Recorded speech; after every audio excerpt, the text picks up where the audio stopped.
right? That was a private moment. She's in the club. It wasn't during school hours. You know, it must have been on a Saturday night. She was out with some friends having a good time, but she was pole dancing. But what? Those pictures went viral, right? And the Board of Education said, this is not the kind of person we want teaching our young people, right? No, she might be the most ethical person. She might be an upstanding person, but she just had a little fun. You know, she might not have been, you know, doing anything to make money. She was just dancing, having a good time. But they found the pictures online, right? And it was what? The image of the individual. It was the image of the individual, right? She may not have meant to do anything wrong, right? When we saw those pictures of Michael Phelps smoking that marijuana bomb, right? What image did that send of Michael Phelps? Irresponsibility, right? As a person who young people are looking up to, right? It's the image. Refrain from negative posting again, right? Now this is when you have those wild frat parties and you're drinking and you're out and spring break in Daytona. And you want to show all your friends on what fun you had on that spring break in Daytona or in Puerto Rico or down in Dominican Republic, wherever you went. But your friends are not the only ones who have access to those pictures, right? Suppose you belong to a prominent organization that has a chapter in your school, and that organization gets hold of those pictures. That's not the image they want to see of you, all right? Sir? A thing that can help people with that is, number one, use a different email address instead of your personal email address when you sign up for these sites, number one. And number two, there's protective functions. Like in Facebook, you can say only friends can see these pictures. Right, exactly. So use those. Exactly. And also, you don't have to necessarily use your government name. Right, exactly. You know, Use an alias. put an initial or something in there, because people just search your name as they know you. So if your name is Jason M. Carey, they'll put that in. But if you put Jason J. Boy Carey, they'll never find you. Exactly. So You use an alias. So You use an alias. Or just don't do it. Right, exactly. it's just to help you out, because you never know. But you never know what somebody else think is a bad picture. You're like, I had a beer at the bar with my friends, but they'll be like, oh, that's crazy. But here's a conversation I had with someone about a week ago. What if somebody took a picture of you? You didn't approve of the picture, right? You didn't know it. You didn't approve of the picture going online, right? But the picture showed up online of you, and then all of a sudden now somebody else got one of the pictures, and maybe that's what happened to that young lady who was dancing on a pole. You know? I'm sure she didn't take the picture. Right, exactly. You know, no pictures, no pictures. Or you tell your friend, hey, look, don't put that online. You know, but you have to you have to be so cautious nowadays, because when information goes viral, that's it. It's out there, right? It's out there, right? It's like who was that? David Hasselhoff, Knight Rider. When he was that was pathetic. That was pathetic. You know, certain things don't need to go viral, right? Utilize the internet for positive branding. Earlier, we discussed about, you know, developing our brands online, you know, posting resumes, creating a personal website to promote yourself, promote who you are. Especially, you know, you're progressive, you're involved in leadership development, leadership activities, you do a lot of volunteer activities. These are the kind of things you want to promote. These are the kind of qualities you want people to know that you have. Right? Because whether you're out of work or you're currently at work or wherever you are in your professional lives, you want to always continue to keep that positive image and that brand robust. Right? So utilize the internet for positive branding. Use social media outlets effectively. Right? Twitter, Facebook. You know, you have YouTube. You can post if you're involved in public speaking. If you're involved in, like I do workshops, I post my workshops. I post my speeches, you know, so utilize social media. Again, all of this goes viral, so it's positive. You want the positive things about you to go viral, because you always want to see people to see the positive things you do. Promote your profession, right? Sir? I was going to say a good site for people if they're looking for one is LinkedIn. It's like one of the best sites to be on. Exactly. LinkedIn is another good one. And find people all over the place. Right. And you can join different societies on LinkedIn. Mm-hmm. And I'm a member of quite a few. And I meet some very good people on LinkedIn, you know. Promote your profession. No matter your accounting or you're involved in construction or whatever it is, promote this young man who was a chef, right? Someone might call you up and say, hey, I have a private party. What type of, culinary skills you have? What's your specialty? I want to hire you as my chef, Give me a quote, right? You want to promote that. You want to open up yourself to that. Even before you start your restaurant, you might want to start getting out there and doing private parties and have people hire you, consult yourself out as a private chef. And this way, this is how you build your customer base and you have customers going into opening your restaurant. Free advice, bro. I received that. Let people know who you are and what you do. You want people to know who you are. You always want to remain on the minds of individuals. You want them to know who you are and what you do. And again, develop personal websites and blogs. Blogging is a good way to show people that you are in tune, that you are staying connected, that you have a different perspective on different types of information and subject matters, right? So this is a good way for people to understand who you are and what kind of person you are and how you think, all right?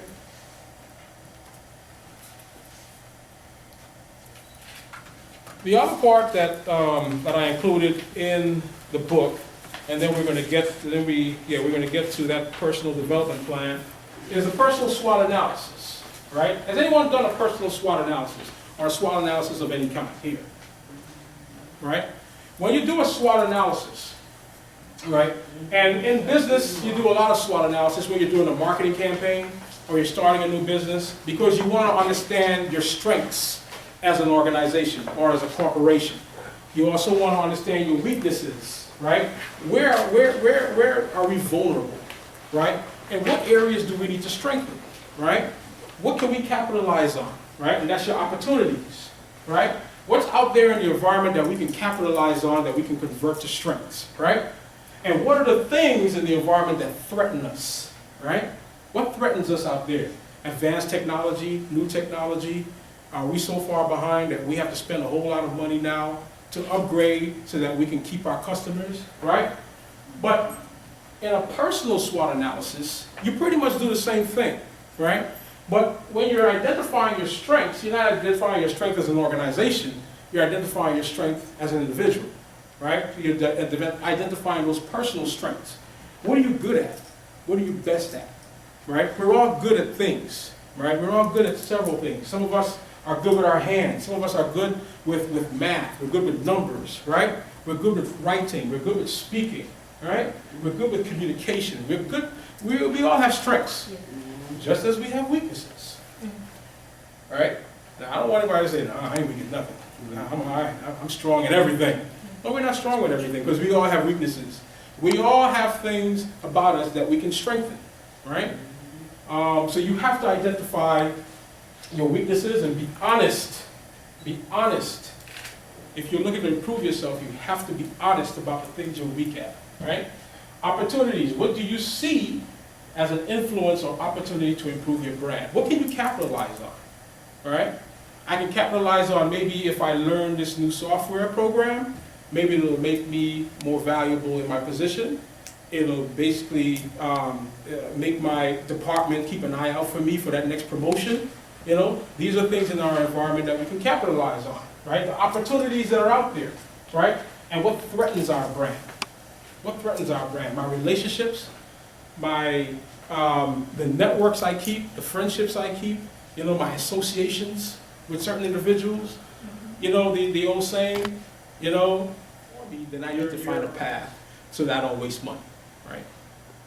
One of the things you spoke on with branding for unemployed was seeking out some of those free classes, like you said, Exactly. Spanish classes.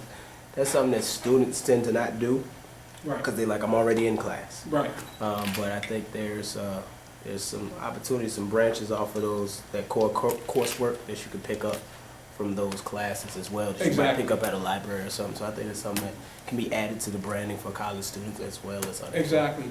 Case in point, I'll go back to Steve Jobs, right? Steve Jobs was not a software engineer. He was not a software engineer. When I first, started hearing about Steve Jobs, I thought he was this scientist, in software design. Steve Jobs was not a software engineer. Steve Jobs dropped out in his first year of college. Cal Berkeley. Took a calligraphy class. I learned all about this in his bio. Took a calligraphy class. And that's where he got his interest in designing, right, for Apple. Because in calligraphy, it teaches you artistic and creative ways of writing, right? So what he learned was, hey, I have this, now I can adapt from learning creative ways of writing on now how to design software and how to design the actual devices, in which will contain the software, right? Like the iPad, the iPod, right? So he wasn't this brilliant scientist that, graduated with a master's and a PhD degree, from a computer software program. He got all of that from taking a calligraphy class, right? So you can imagine, exactly. So it speaks to going outside the box, thinking differently, and finding new ways to develop yourself, right? Because when he came back to Apple, that was his second run with Apple. That was his second tour with Apple.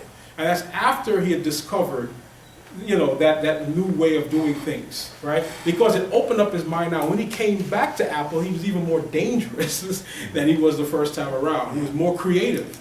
He had challenged himself. All right? This is the part of the book where I discuss about managing personal risk, right? Managing your personal brand, managing your image, managing yourself as a professional or as an individual, right? To mitigate those crisis moments, right? When you do something totally unexpected, right? Remember we say, God made us not all perfect, but he gave us a mind. He gave us a brain to think, right? And some of us don't think when we should be thinking, right? Mitigate damage to your brand, right? Plan for those what-if moments, right? The what-if moment is, what if? During the course of, let's say for instance, John Edwards, right? Let's look at John Edwards as an example, right? Now he was on this track, he was on this trajectory, right? To become the next president of the United States, right? This is after he finished being John Kerry's running mate in 2004. He was on this wonderful trajectory, right? But he had a moment where he compromised his integrity. He compromised all he worked for, right? Because he had that relationship with his photographer, his campaign photographer, right? Now, suppose John Edwards, as a serious politician, serious professional, sat down and said, I'm on this track.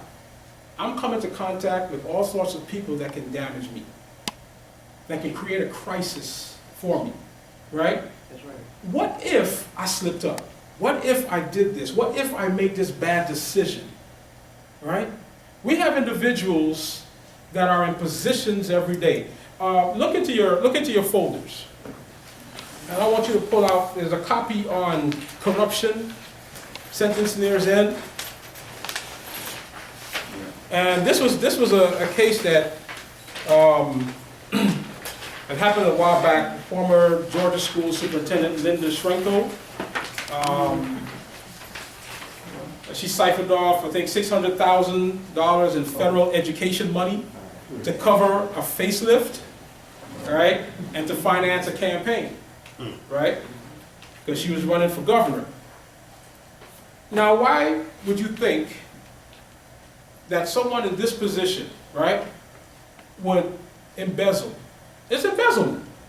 It's embezzlement. She stole, right? They said siphoned off, but she stole.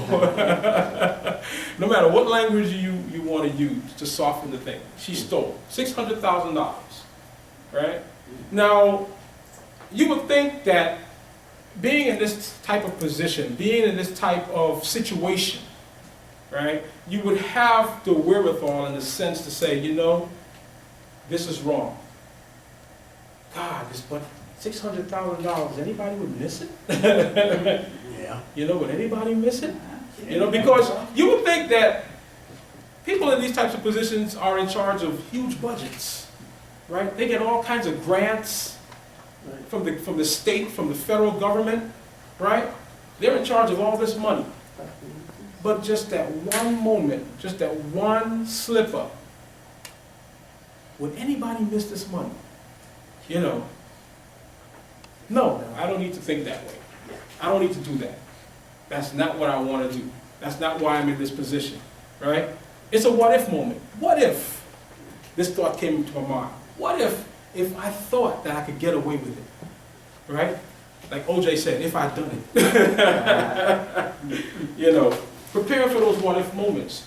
Because we are all, at some point in time, will be, you know, in that position. Either as a CFO, as a treasurer, right? As an IT manager, in charge of accounts, in charge of people's passwords and user IDs that you can infiltrate and get social security numbers, right? And then later on it finds out that you were infiltrating personal accounts, using people's social security numbers, you know, to perform indiscretions, right?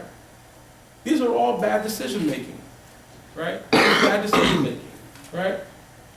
What is your exit strategy, or what is your escape route? How do you plan to get out of that? How do you plan to sway yourself? Because you got to think about it. It's your brand. It's your image, right? It doesn't matter if you're a politician, me as a college professor, you know, fraternizing with a student, you know. It doesn't matter if you're a doctor fraternizing with a patient. If whatever profession you're in, right, there is something that is going to present itself to compromise your integrity.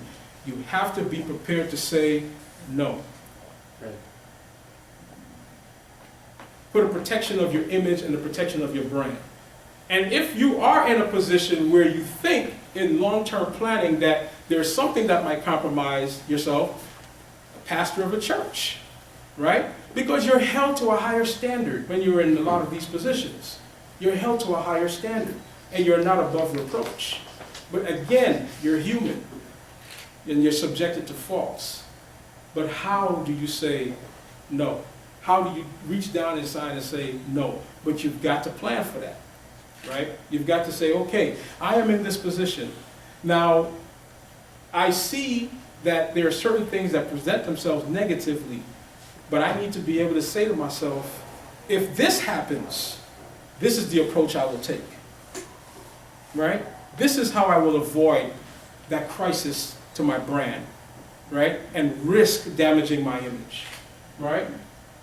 Brand auditing, always checking your brand, checking to see if your brand is still strong, if your brand is still loyal, right? Doing those things, getting in touch with people, staying in touch with people, staying in faces of people, preventing the brand crisis, right? And in the bottom I said, it takes time to build a value brand, but only a blink of an eye to destroy it, right? So managing risks to your personal brand is very important. You know, when we talk about moving ourselves through in our professional development, in our personal development. Because at the end of the day, we want people to look at us and see us as individuals of integrity and honor, right? We want to be able to uphold those standards and principles that we might swear and take an oath to uphold. We want to be able to do that. But at the same time, we want to be able to prepare ourselves for those what-if moments, right? And know how we're going to get ourselves out of certain situations. Again, digital branding. Everything that you put online is viral. It's on the World Wide Web. You paste pictures on Facebook, or you might write a certain article and you post it online, it's viral. Everybody has access to it, right?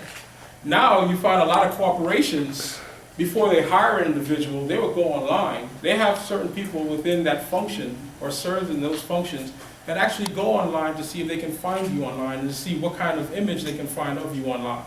All right?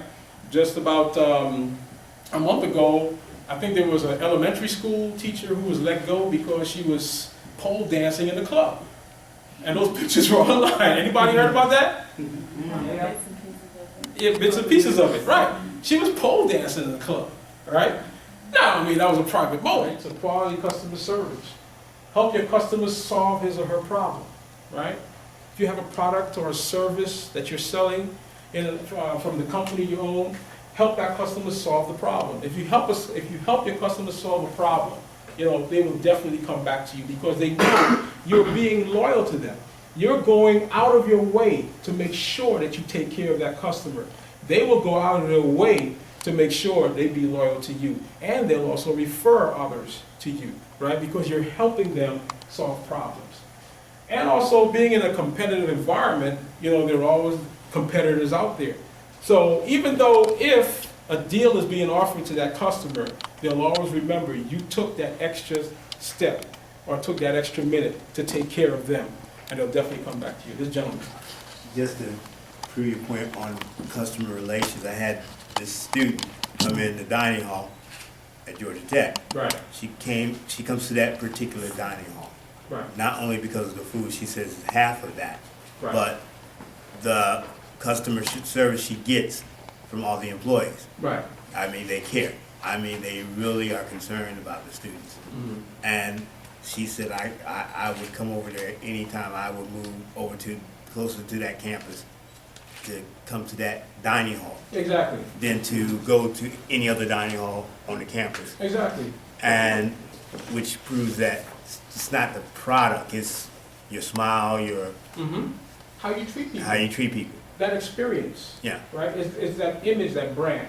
It's about creating that experience for that colleague, for that customer, because they'll always think of you. And that's what we talk about in branding, is leaving that footprint. Because you left a pleasant footprint on the mind of that person. So when they wake up, and if they have that taste or that appetite for that specific thing, they will come looking for you. Even if they have to drive extra 10 miles, Right.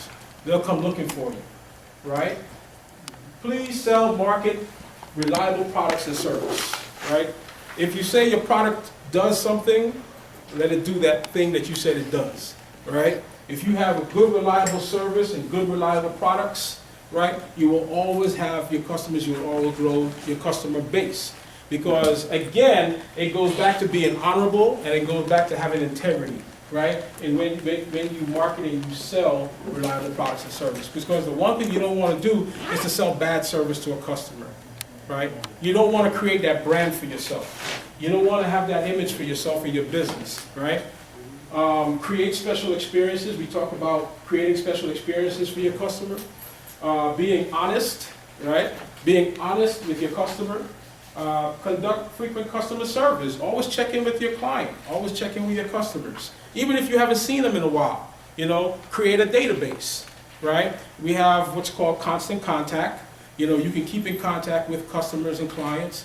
You can create a database. You can have someone create a database for you, right? In which you can keep in contact with your customers and clients.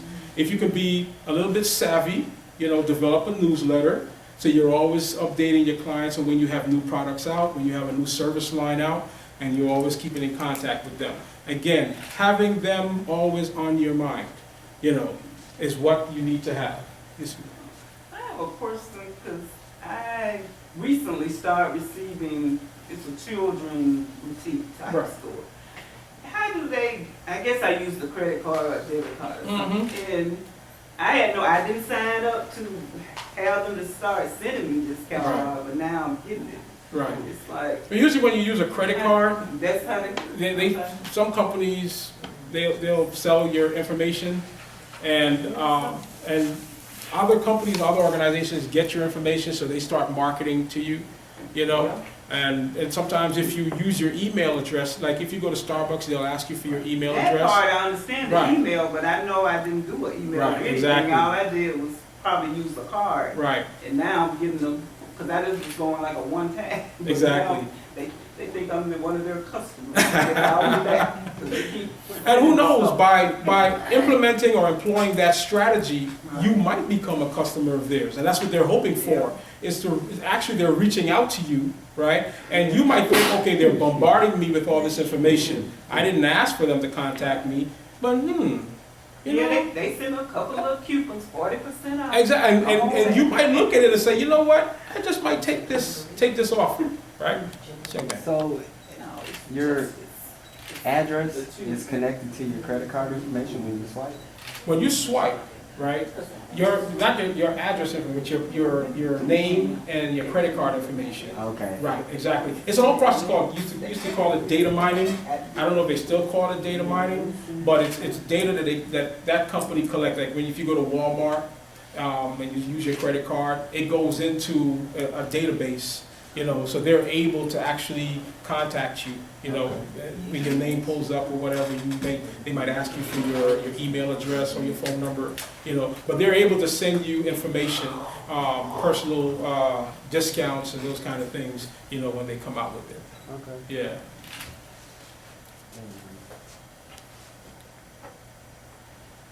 All right, college students. How many college students we have here? It don't matter if you were traditional college student, non-traditional. I was non-traditional college student. All right.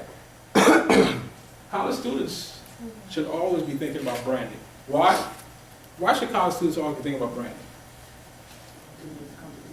A lot of competition. Right, exactly. What else? Capitalize on opportunities. Capitalizing on opportunities, exactly, right? What about capitalizing on those opportunities to build relationships while you're in school, right? Right? Regardless if you're traditional or non-traditional. I mean, I was an adult student in an evening program. I was always in the dean's office, you know, not like when I was younger, you know, in high school, junior high school, but for different reasons as an adult student. Yeah. I was always in the dean's office, you know, because I saw my dean as a person I could approach. He was an approachable person, he was personable, he gave me great information, right? He was an executive in the business environment, in the business field, and he offered me great experience. And whether I made an appointment or I didn't make an appointment, you know, I was always welcome. You know, so build those relationships, right? Seek out leadership opportunities in school, clubs, and organizations. Again, leadership qualities are essential for those of us who, I mean, you might look to stay for a while in corporate America, or you might look to leave corporate America and become an entrepreneur. But even as an entrepreneur, you need, you know, strong leadership skills, right? Because it takes leadership skills in order to build those relationships with your clients and with your customers, and to take that business to that new level, right? To that next level, right? Leadership opportunities in clubs and organizations allows you to, you know, meet new people, network. It teaches you communication skills, right? Teaches, you know, relationship building, conflict management, conflict resolution, right? Those are great. And, you know, and I tell you the truth, those who show strong leadership skills while they're going through school also transition to become leaders when they're out there, not only in corporate America, but also in the community, right? Our president was a community leader, a community organizer, right? In Chicago, right? Pursuing co-ops and internships, right? Networking with community leaders, applying study abroad experiences, which is great because it shows you have the propensity for travel, the propensity for learning new cultures, new ways of thinking, meeting new people, right? And action planning, right? Learning the things that you need to do as a college student. And again, this applies to traditional and non-traditional because what you're doing is developing yourself. And I just wanted to piggyback on what you said. I totally agree with your points here. A lot of the times when you're in college, you have no idea the relationships you're making, the internships you're taking have such a long-lasting effect. Exactly. You learn like that what you don't want to do and what you do want to do. Exactly. Quickly, Exactly. just from an internship. Exactly. You may even meet your full career or Exactly. your wife. Exactly. You just never know. Exactly. I've as an engineer, I came up with engineering students who after numerous internships and co-ops, decided, you know what, engineering is just not for me. You know, well, you should have thought of that in like first or second year. You're about to graduate. But a lot of college students go through 4 years of college. And at the end of the 4 years, they realize, you know what, this is not for me. But that's where the action planning comes in. Because even in your freshman year, you can begin planning for those 4 years to determine, okay, this is where I want to be at the end of the 4 years. These are the things that I need to do in order to make sure that I'm there by that 4th year. And if this, you can go to being able to explain yourself, being able to explain processes or whatever your task calls out. You know, having the wherewithal to know exactly how to explain things to your boss or to your counterpart. Be accountable for your work, right?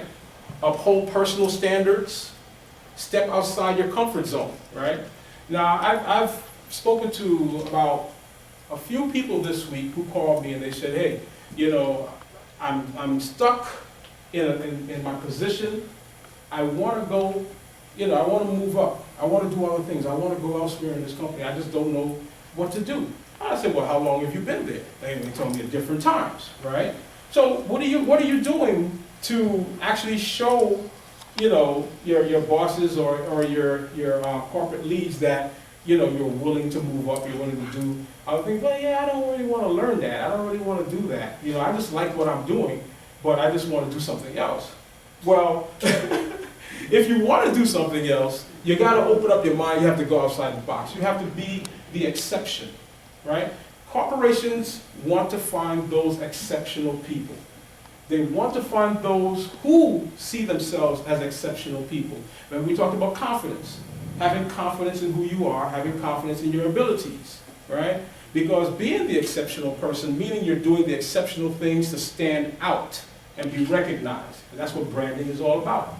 The personal brand, the personal image, right? Volunteer for special projects, right? If there are activities that, you know, your department or your organization is looking to get involved in, volunteer to head up a walk or a run or any type of event. You know, it shows that you have leadership skills. It shows that you have management skills, time management, people management, right? It shows that you're willing to be accountable for managing projects, right? And then overall, it shows that you are a good leader, that you're taking the initiative to do things, you're taking the initiative to stand out and be exceptional. Be aware of your appearance, you know, how you look, how you present yourself, right? How you speak in front of people, right? How you speak to people, right? You don't want to come off as dogmatic, you know, like you're always attacking and being condescending because no one is going to come to you, no one is going to trust coming to you for information, you know. But be open, be humble, knowing that at one point in time, you were new, right? We were all new at one point, you know. But now that we have gone through a couple of years, we think we know everything, so I don't have to share information, right? But, you know, be aware of your appearance. Digital branding, right? You know, for a corporate professional, you too can brand yourself digitally. You can establish or develop personal websites, right, to promote yourself as a professional. You can upload a resume.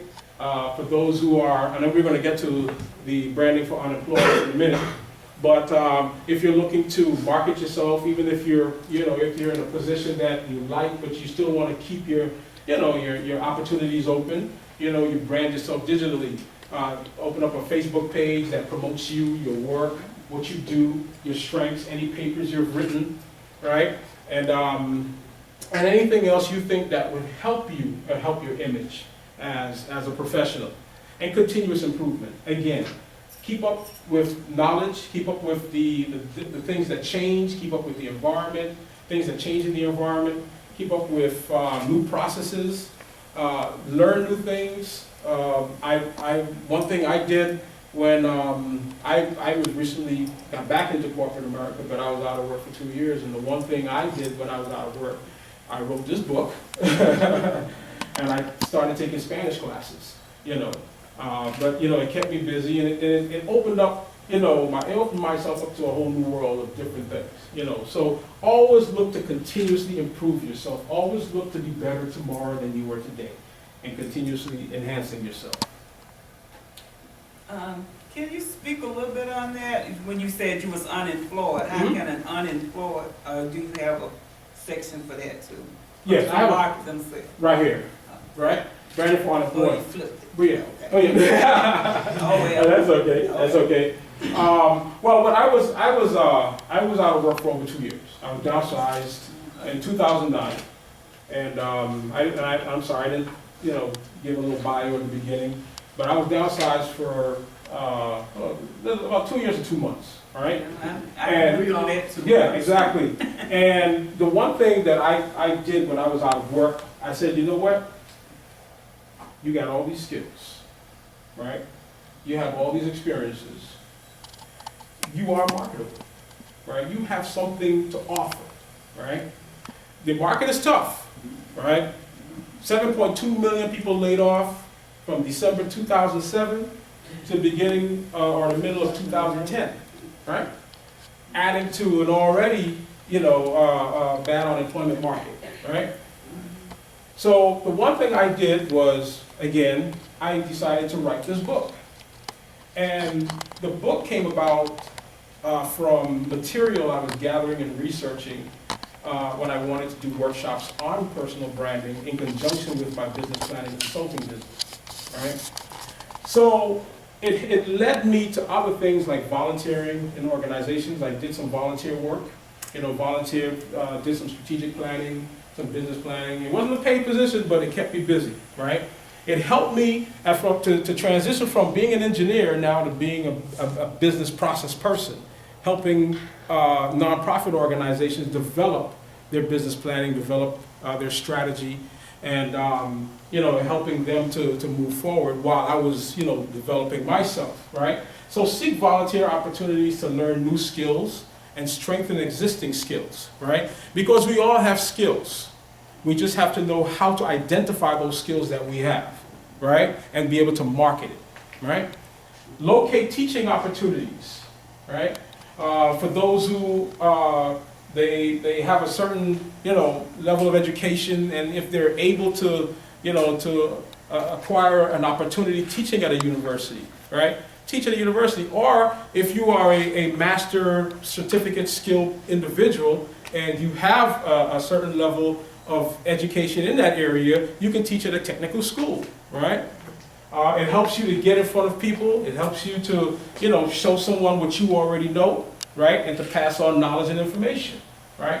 Find low cost or free classes focusing on personal development, like I did with the Spanish classes, right? It helps to keep me busy, right? Take my mind off of being out of work. Undertake special projects, right? Work on personal development planning. Work on developing yourself, your skill sets, your craft, your image, your brand, right? Again, identifying those skills, right, that you have, that are marketable, that will be able to, market to an organization or to a corporation to get yourself back out into work, right? Fall back on special artistic skills, right? If you are an artist and you want to pull out the old canvas and the easel and start painting again, it's a great way to take your mind off of, not being on a structured job, but you're doing something artistic. You're developing that artistic side of yourself, right?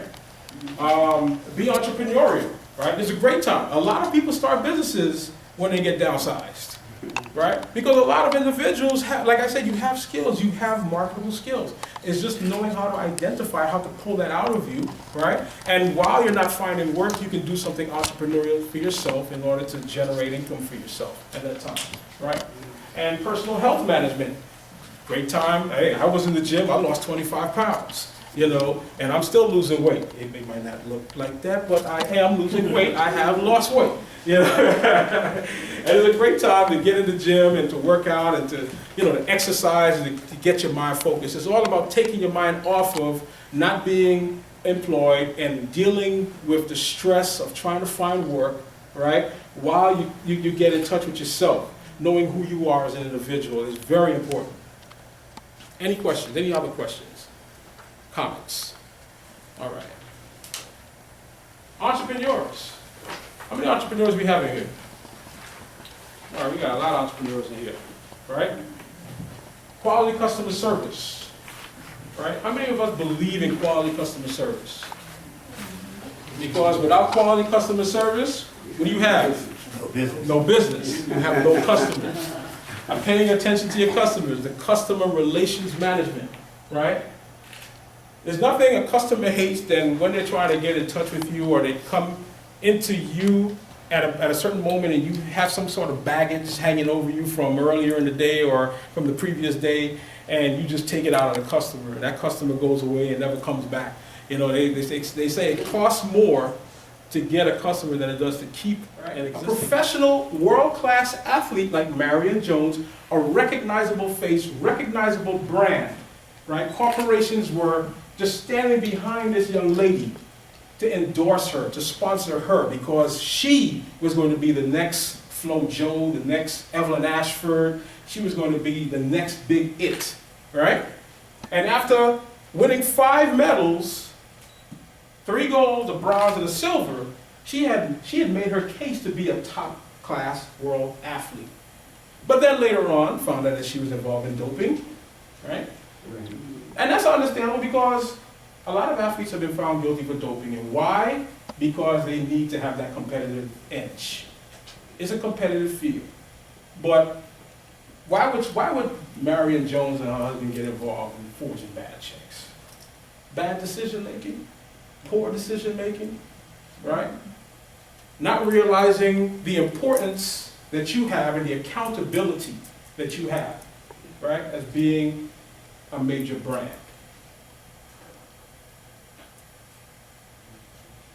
Who's that? Eddie Long. Bishop Eddie Long. Why y'all laughing? Bishop Eddie Long. You know, when this whole thing unfolded, right? And I was trying to, get an understanding of, why. I mean, he didn't admit to it, right? He didn't deny it either. But somebody got paid under the table, right? Hush money, right? I give you this amount. We seal everything. We don't say anything. We wash it clean, right? New Birth Missionary Baptist Church is like what? Half of what it used to be, if not less than that, right?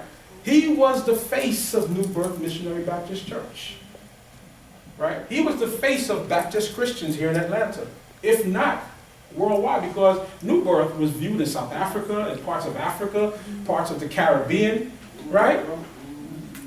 But why the unethical decision making to, have sex with young boys? Because he had access to it, right? Again, bad decision making. People who should know right from wrong, right? But we are humans. We are human beings, right? We're human beings. God didn't make us all perfect, but He gave us a brain with which to think, with which to make decisions, right? And we, as accountable professionals, adults, right, should be held accountable for making right decisions, right? Who's that? Michael Jackson's doctor. Dr. Conrad Murray. Dr. Conrad Murray. Dr. Conrad Murray, said to have been one of the best doctors in his profession, in his discipline, in his area, right? In his area. But what? Fell victim to what? Bad decision making. Again, right? But then you got to think about it. $150,000 a month to put Michael to sleep. All you got to do is put Michael Jackson to sleep for $150,000 a month. Right? Now, you got ethics, and you got $150,000 in his hand. You got ethics in his hand, $150,000 in his hand. Right?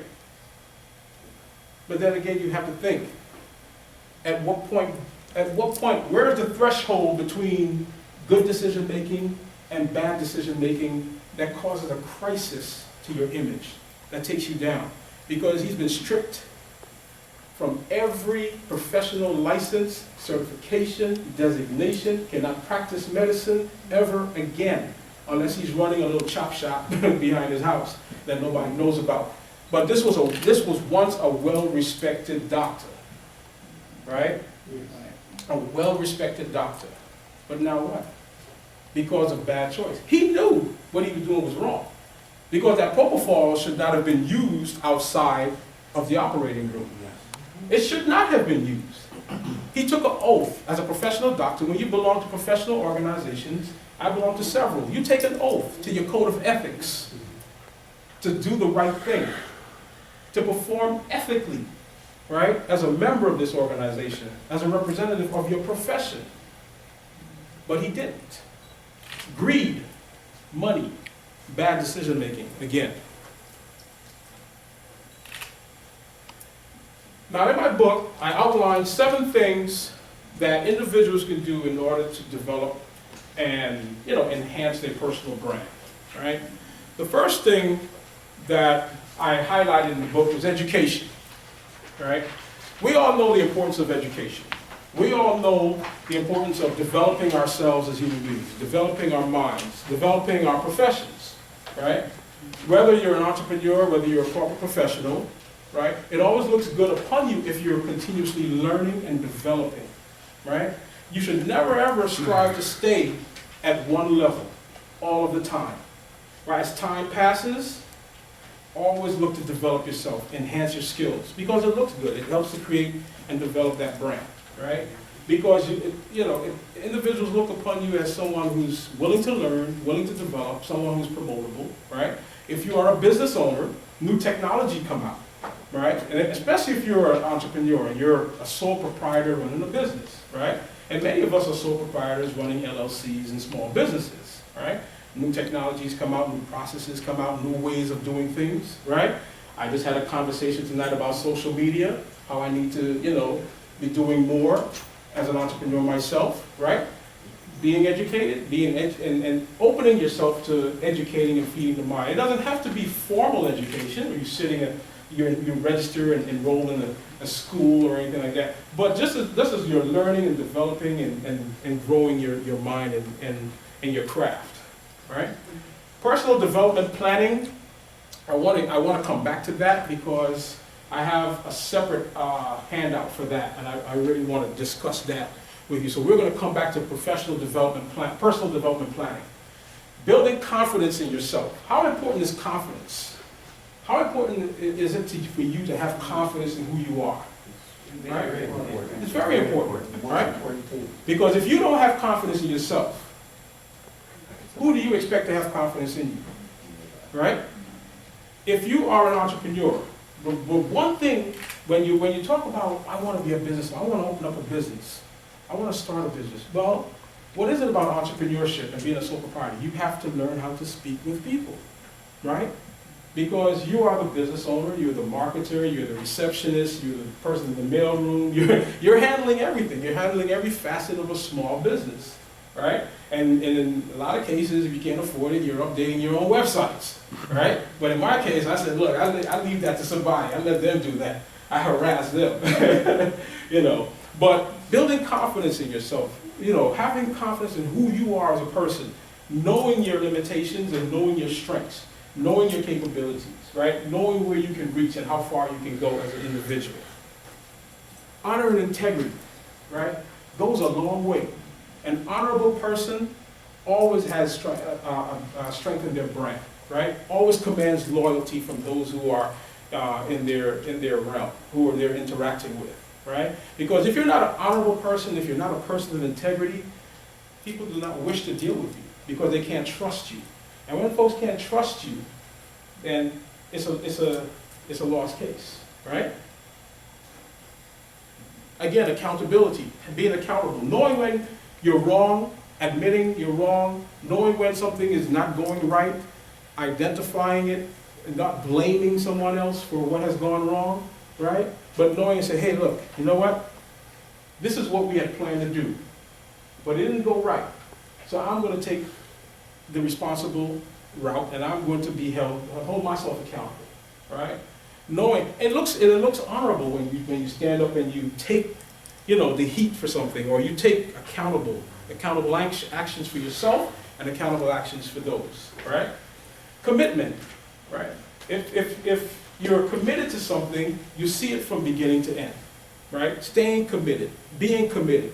You know, if you volunteer yourself, or if someone asks you to do something, or if you're a corporate professional, you're part of a team, that you have to have, you know, the awareness that you play a key role on that team, right? Be committed to your team, be committed to your task. As an entrepreneur, be committed to your customer. If you're not committed to your customer, you're not in business. First rule, right? If you're not committed to your customer, you're not in business. Personality. We talked about that earlier, right?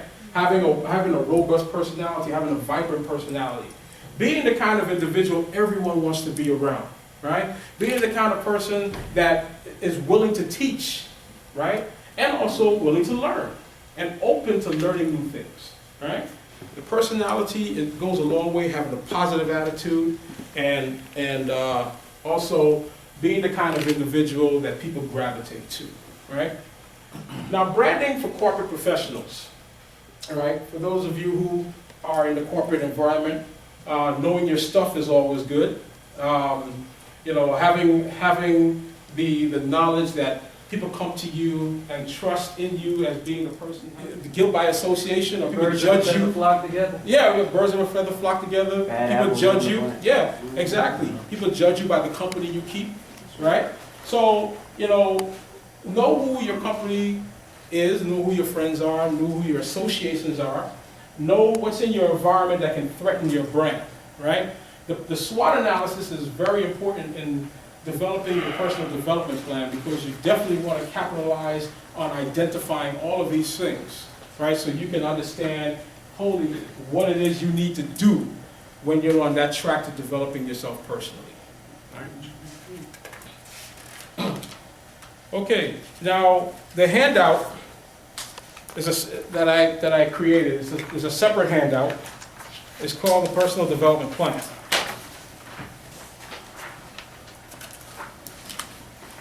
It's in your folders.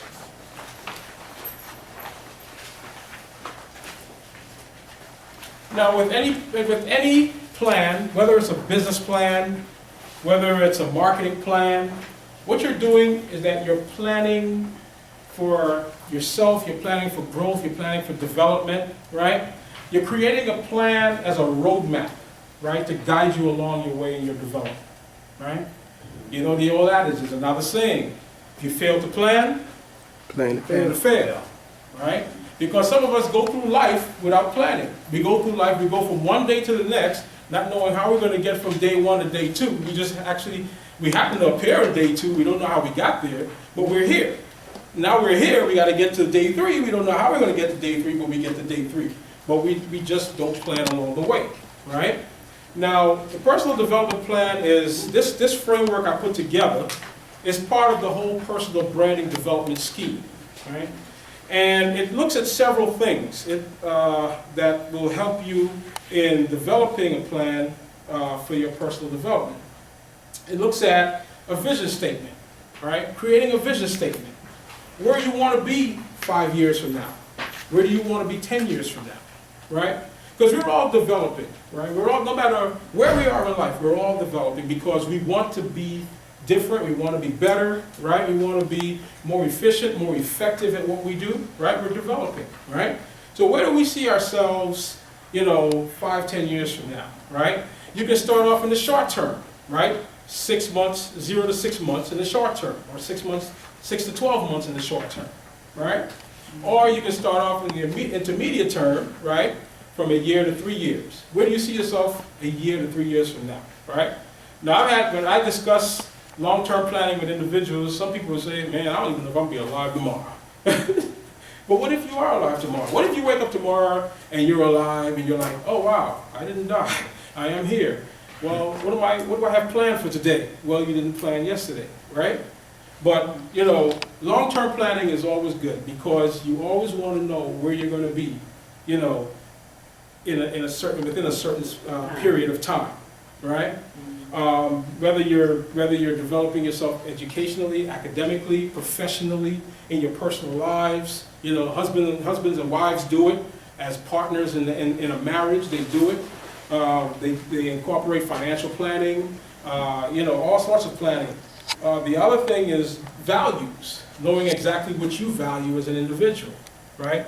You value friendships, right? You value money, financial strength, right? We all value things differently, right? We value time, right? Don't like for people to waste our time. We don't like to waste other people's time, right? Your mission statement, what is your purpose, right? What is the purpose of me pursuing this pre-med degree, or this accounting degree, this education degree? What is the purpose of me going in this route or on this path, right? Again, it's all to avoid going down for a certain period and realizing, this is not the path I really wanted to be on, right? And this is why we have to plan. Because plans are changeable, right? You can always change, you can always revise plans, right, as you go along, right? Developing personal goals, right? What do you want to achieve? It's always good to have at least 3 to 5 goals that you want to achieve, all right? And the goals all trace back to your vision, where you see yourself in the long term, right? So you're pursuing these goals. I see myself as a medical doctor, but my goal first is to be successful in medical school, go through 4 years of medical school, go through 4 years of pre-med, then get into medical school, and then study, pass the medical exams, and then be on my way to being a medical doctor, right? All that traces back to your vision, right? Your objectives, right? What objectives are you going to identify in order to help you achieve those goals, right? Strategies, how am I going to get there? What strategy? What are the methods are going to be applied in order for me to achieve my goals? Metrics, how do I know if I'm staying on track or if I'm falling short of attaining my goal, right? Knowing how to realize those things, right?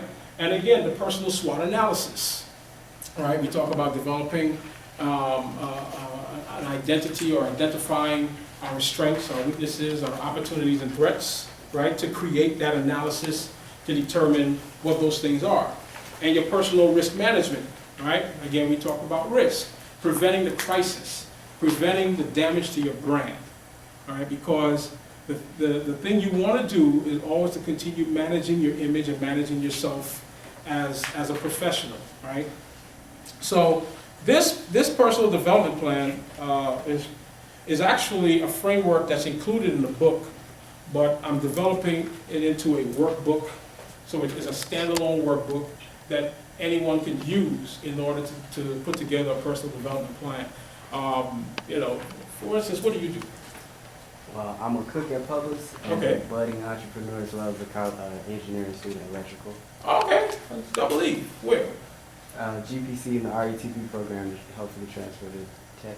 Okay, great, excellent, excellent. We need to stay in touch. Excellent. Now, have you started any plan? Have you developed a plan on getting from GPC to tech? I haven't specified everything, every goal and objective, but Right. just the general plan, yeah. Okay. The general plan on just basically finishing up GPC. Yeah, Get into tech? what degree I want to do, what classes I have to finish in order to get to Georgia Tech. Right. Exactly. So that's Okay, where good, I'm at. good. How would a personal development plan help you in that area? I think a personal development plan would help me to focus on the everyday tasks that I need to be accomplishing, as opposed to just looking at it from the broad sense. Right. I need to hone in on, how am I going to get that done exactly? Right. Now, you think as an engineer, right, when you're designing, right, when you have your technical specifications, you're planning all the way through how you're getting something from a prototype, right, to the end user, all right? So learning early on in your academic career how to plan and how to put those necessary steps in place, you think that will help you at all in your engineering field? Definitely. Learning how to plan and develop and put things together? Yeah. Exactly. Young man, what do you do? Actually, I work in retail, but my profession is screenwriting, playwriting, acting. I'm a lyricist, very versatile artist. Put it Okay. that way. Okay, great. I'm really intrigued on the development plan because my personality, my character is kind of scattered, Right.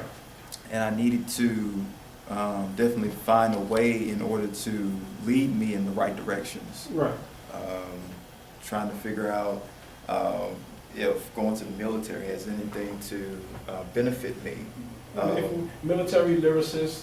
Right. Yeah, exactly. I mean, I'm looking at a on a solid ground basis where it's like a 9-to-5 benefits type thing, and then I'm also looking at a entrepreneurial type aspect where it's like you step out on faith and you do things out of the box, as you said, and it's conflicting in a lot of ways.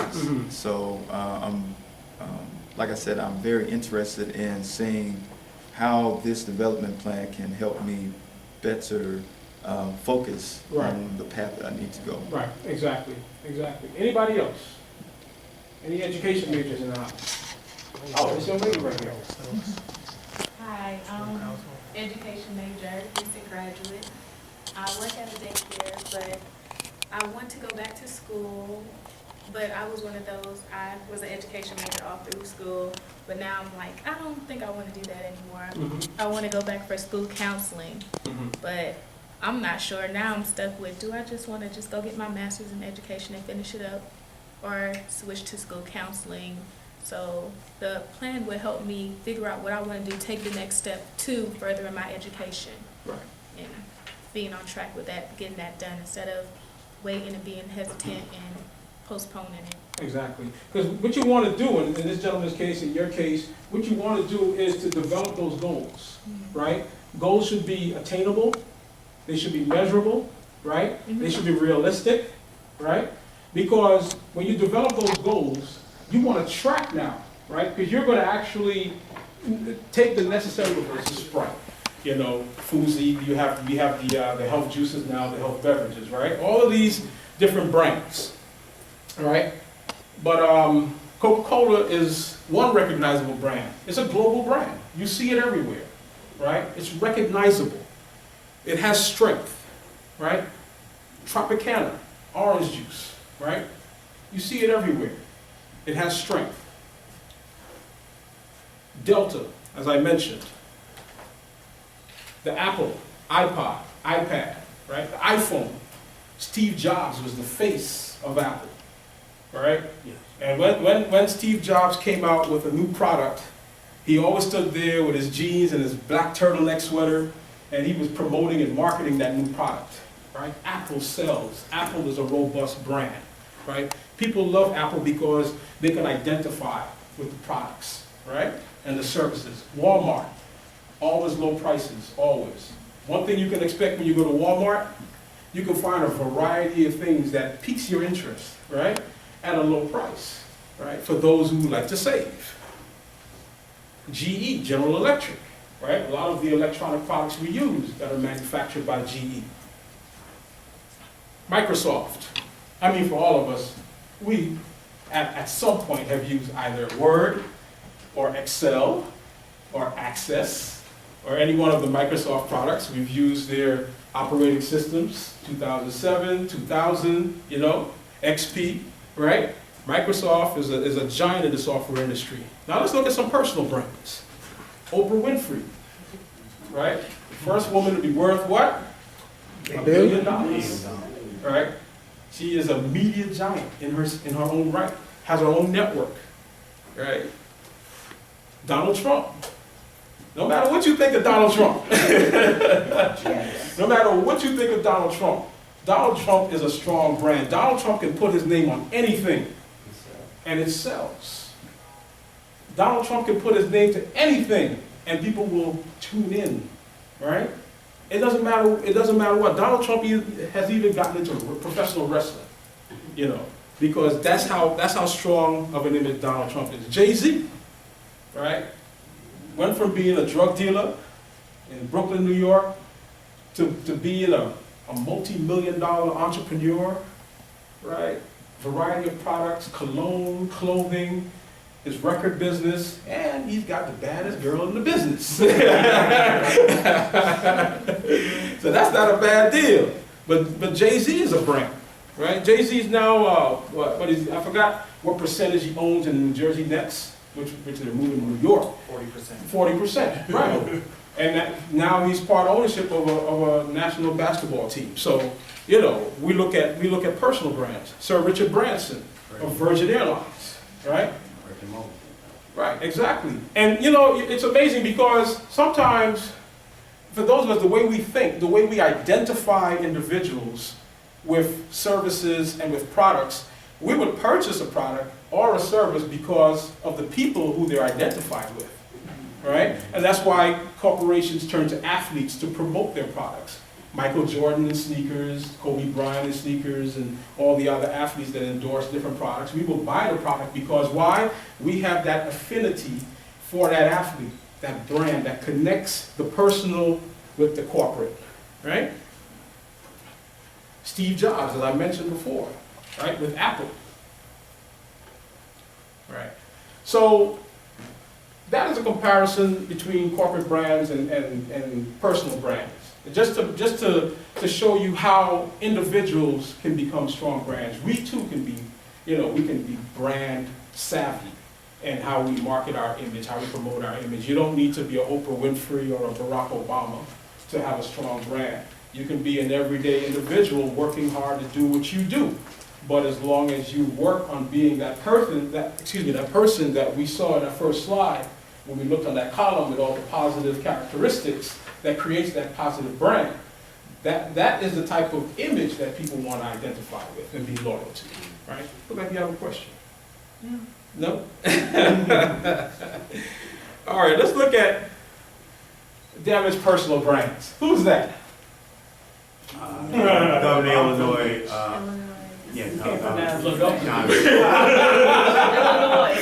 Or Rob B. Rob Blagojevich, right?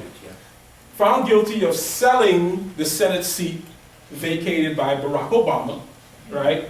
When he left the Chicago Senate to run for president, right? Now, you would think a man on a level of being a governor of a state, right, would think a little bit more ethically in how he does business, right? But what do you think? Why would he do something like that? Why? And it wasn't the only unethical thing that he's done. There were other unethical acts, but this was the one that actually got him caught. Yeah. You know, greed. It was greed, Yeah. right? You're selling someone's Senate seat for a profit, right? That goes against everything that's associated in his position, right? Who's that? Sandusky, Penn State former defensive coordinator, right? No matter how bad Penn State's defense was, what was he doing in the showers with them little boys? You know? But again, bad choices, bad decision making, right? Not doing the right thing, not being ethical, right? Now this is a man who had a powerful position, right? He was a coach for one of the most recognizable universities, one of the most recognizable and celebrated college football programs in Penn State. But he had an insatiable appetite for young boys, right? Which got him busted. Poor decision making, bad decision making. John Edwards. About John Edwards. I'm in the mountains. Right? Another damaged brand. Right? Former vice presidential candidate, former presidential candidate, the man who everyone said was going to be, you know, a good candidate for the presidency of the United States of America. But what brought him down? Sex scandals. Sex scandals. Cheating on his wife with his campaign photographer. Right? Now I need to change my photography. I was about to say. That's going to be extra. But I'm not running for president, so you say. You switch up the video. But you know, sex scandals, right? Sex scandals, you know, child molestation, you know, unethical behavior by people who you think know better, right? And this is why we say you do what you have to do to develop your brand in a positive way, right? And later on, we'll discuss risk mitigation and some certain things that individuals who are on that professional track should be doing to make sure that they don't have that crisis, right?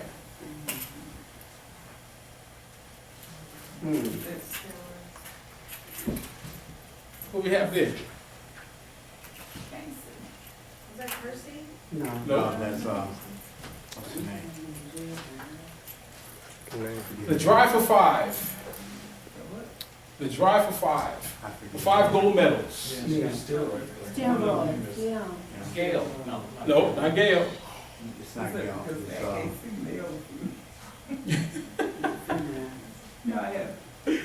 She did win 5 gold. She did win 5 medals. It was 3 golds, a silver, and a bronze. Oh, you talking about, What she I does can't remember her I name. can't remember her name. Yeah. Marion Marion Jones. Marion Jones.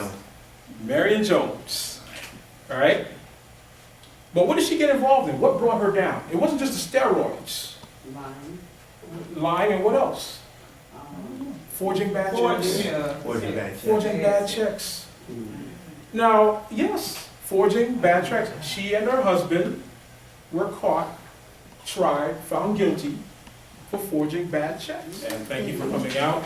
I know the weather is not favorable, but I thank you for coming out on behalf of the Atlanta Fulton Public Library and for them giving me the opportunity to present this lecture on personal branding to their members and their patrons tonight.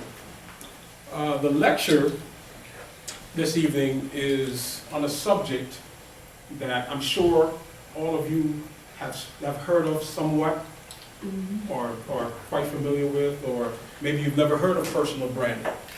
But tonight's lecture is designed basically to give some in-depth information and insight into personal branding, what it is, how one can develop a robust personal image, and develop themselves into a marketable brand, right? A brand that's loyal, a brand that's strong, a brand that's recognizable, a brand that people recognize, a brand that people want to stay in touch with, right? Okay. Now, I like interaction, so feel free to ask questions through the presentation. For the interest of time, and for the sake of time, I might just say hold the question until the end, and then this way it allows us to go through the presentation. All right. Well, tonight's discussion, the overview, discuss a little bit on what a brand is. We're going to take a look at comparisons, corporate brands versus personal brands. Take a look at some damaged brands, the 7 steps to building a personal brand, branding for corporate professionals, for unemployed professionals, branding for entrepreneurs and college students, managing personal risk or preventing a crisis to your personal image, for those who are a little curious about their personal images, right? Digital branding, a personal SWOT, strengths, weaknesses, opportunities, and threats. Personal development planning, a personal brand pledge. We're going to go through, we're going to say a pledge at the conclusion of this presentation. And then we're going to do a Q&A, and then the book signing and fellowship will follow. And again, this is going to be interactive, so feel free to ask questions and we'll dialogue through the presentation. Okay, first off, what is a brand? We talk about personal images. We see images every day. People we work with, people we interact with, our colleagues, professionals, politicians, co-workers. Again, brand is about image, right? It's about the image you project, whether it's positive or negative, whether it's good or bad. But we all want to project positive images. We all want to have strong, robust brands. We want our brands to be valuable or value-added, meaning we have those personalities, we have those characteristics, we have those skill sets that add value to who we are as individuals. Brand is about loyalty, right? Because once you have a strong brand, then you have a strong image. When you have an image that's positive, people trust you, right? You build trust with individuals, right? They become loyal to you. They seek you out. They say, this is a gentleman or this is a young lady that I want to do business with. This is a gentleman, this is a young lady that I wish to have as a colleague because I feel this person is ethical, this person has principles, and I enjoy being around that person. Has a good attitude, makes me feel good being around this person, right? So brand is about image, it's about values, about loyalty, right? And we're gonna look at some comparisons because when we think about branding and brands, we also look at corporate brands and we can compare and see how we ourselves can build a recognizable brand as individuals. Now, like I said earlier in the previous slide, branding and image, they're related, right? When you build a strong personal brand, it's about connecting your personal image or strengthening your personal image to develop that brand, all right? Now, we talk about how people see you, how people perceive you, right? When people interact with you, when they come into to contact with you, right? What footprint do they have on their minds when they leave you? That experience that they have with you, right? Well, that person is unethical. That person has no principles. That person lies. He's a cheat. And I don't really wish to deal much with that person. I don't think I want to do business with that person anymore, right? And remember, when people talk about you, they can talk about you in a positive way, or they can talk about you in a negative way, right? So how people see you, how people perceive you, is all about how your brand is projected, right? Now you have positive brands and you have negative brands, right? You could be a reliable person. People rely on you, right? And you do something once, twice, 3 times, you're there on time, you do what you said you're going to do, you show that you can be relied on, right? So you become a reliable person, right? Or you're unreliable. You said you were going to do something, you said you were going to be there at a certain time, and you weren't, right? Trustworthy or untrustworthy. You're credible, right? Meaning you back up and say and do what you say you're going to do, right? Or you're not credible. People can't believe you. I can't believe this person because this person lies. This person said one thing, but it was something totally different, right? That image. Competent or incompetent. Really do not know your subject matter, really don't know the information you're supposed to have as a person in your authority. Having a vibrant personality, right? Or you're moody and condescending, always insulting someone, you know? That'll rub somebody the wrong way and turn people away from you if you're moody and condescending. I know quite a few people like that. And trust me, I choose not to be in the environment with those people because when you're in an environment with someone who's condescending and moody, what do? They bring you down, right? They don't pick you up, they don't lift you up, right? Exactly. But when you're in the presence of someone who's vibrant, has a vibrant personality, always positive, even when it's raining and it's pouring, they still see the sunshine, right? It picks you up, makes you feel good. Someone who's a team player, always thinks of the other person and never himself or herself, right? Or you're a selfish person. You think of yourself and only yourself, right? Person who has integrity, right? Upholds ethics, right? Or you're an unethical person. You're considerate. You're punctual. You have a respect for people's time. You value people's time as you want people to value your time. You're a great mentor. You're always there to help someone else, or you're an older person helping a younger person, or you're helping a coworker, you know, adapt and get acclimated to a new job. Or you stay away and you feel, well, you know, I don't need to help anyone. I know what I know, and I'm going to safeguard that. You're driven, you're ambitious, you're a go-getter. You go out there, you see something, you have a vision, you go out there, you plan, and you go out and you achieve it, right? People, I love ambitious people. I love being around ambitious people, right? Again, being ambitious and driven comes from having a good personality, always being positive, right? Well-spoken, right? Polished in appearance, accountable, humble, strong leader. All of these things on the positive side, right, reflects a strong brand, reflects a vibrant, positive image. right? This is the brand you wish to build for yourself.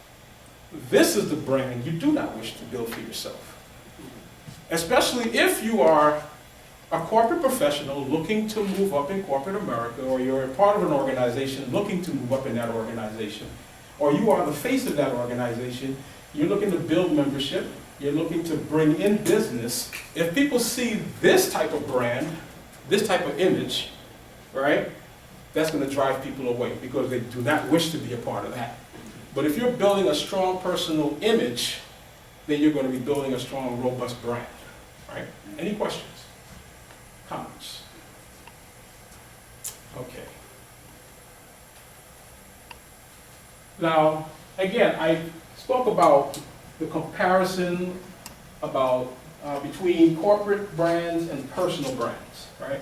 Every day we see corporate brands around us. We see Starbucks. We see Coca-Cola. You take a flight, you have choices. I either choose AirTran, I choose Delta, I choose American Airlines. These are good, strong, reputable brands, right? They provide a service, right? They take you from one point to the other, right? I go into a store, I'm thirsty, right? I have Deer Park water, or I have store brand water.